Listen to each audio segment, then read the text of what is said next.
Mighty Monday, gamers! Do you like pineapples? How about papayas? For my high level users, do you enjoy double XP vacation zones? With new unlockable content in the Hawaiian DLC, these luxuries might be available to you. My name is Gramalama Ding Dong, and I'll be your host. Today we'll be reviewing the annexation of Hawaii, a mid-century questline that came out in part with the American Empire MMO.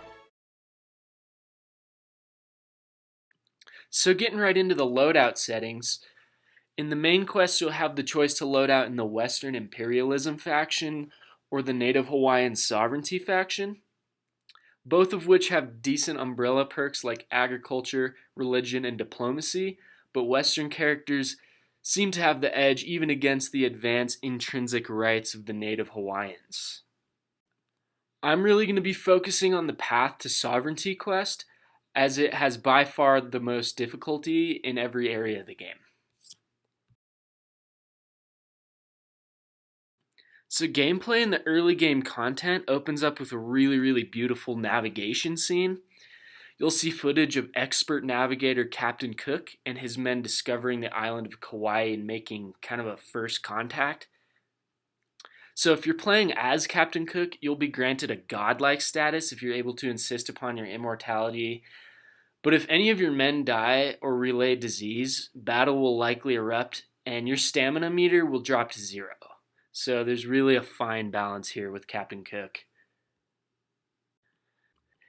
If you're playing as King Kamehameha, your goal is to befriend Captain Cook in order to steal his technology and military strategy.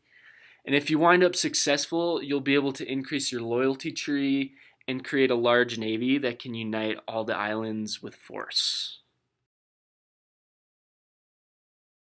Mid-game content. So now that you're a united monarchy, you'll want to declare your allies in diplomatic style.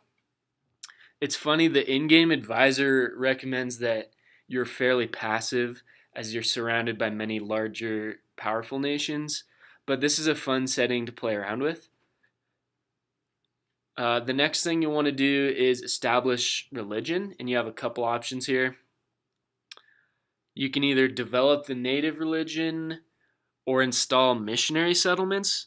A lot of people like to install the missionary settlements because they are highly resistant to disease and offer free schools.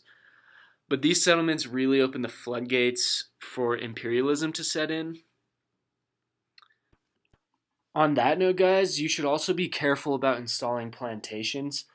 While they do increase your villager XP, they take up a lot of land, have no crop diversity, and usually become monopolized.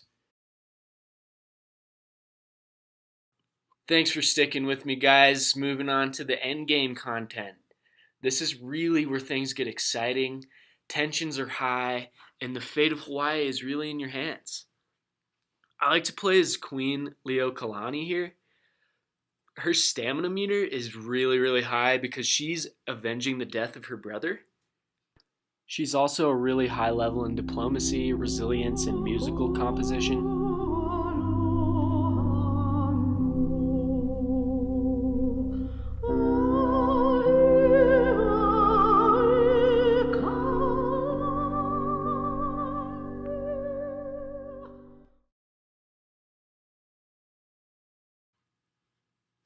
By this point in the game, the imperialist banana farmers have spawned in boss characters and formed a plan to overthrow the monarchy.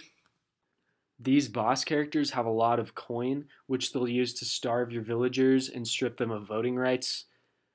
Fortunately, though, you can still win the game here if you can successfully lobby Congress with enough coin and legal leverage to prevent them from voting for annexation.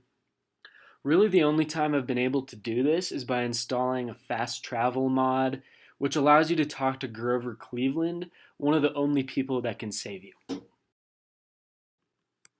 Now, after running through all this content, you might have noticed that the questline is chock full of bugs, and that's really where my critique comes in. For one, villagers are very underpowered and really fall victim to buildings disguised as beneficial to them. It really takes a high-level villager to sustain traditional language and limit industry. Next is that there's no military power, and monarchs are completely defenseless to imperialists with pen in hand and a gun to their head. Finally, the international programming doesn't apply to this game, which allows for further manipulations and degradation of traditions. Last but not least, we have patches. The first patch came out in 1993 and is called the We're Sorry patch. It was produced by congressional programmers and caters mostly towards Western interests. Programmers of this patch fail to address the high poverty and unemployment rates of native villagers, but does at least reassure them that they have American citizenship, golf courses, and it boosts their native language prevalence, providing legal avenues for them to use. The second patch to the game is the Winona LaDuke patch, which points toward the legality of annexation and puts a nerf on gun barrel diplomacy, which prevents the use of firepower being used in diplomatic agreements, like the one you see in the mid-game. If you're a gamer that values sovereignty and restoring the rights to villagers, installing this patch is your best bet. And that about wraps me up and puts a cherry on top. This has been Grandma Lama Ding Dong reviewing the Hawaiian Annexation Questline.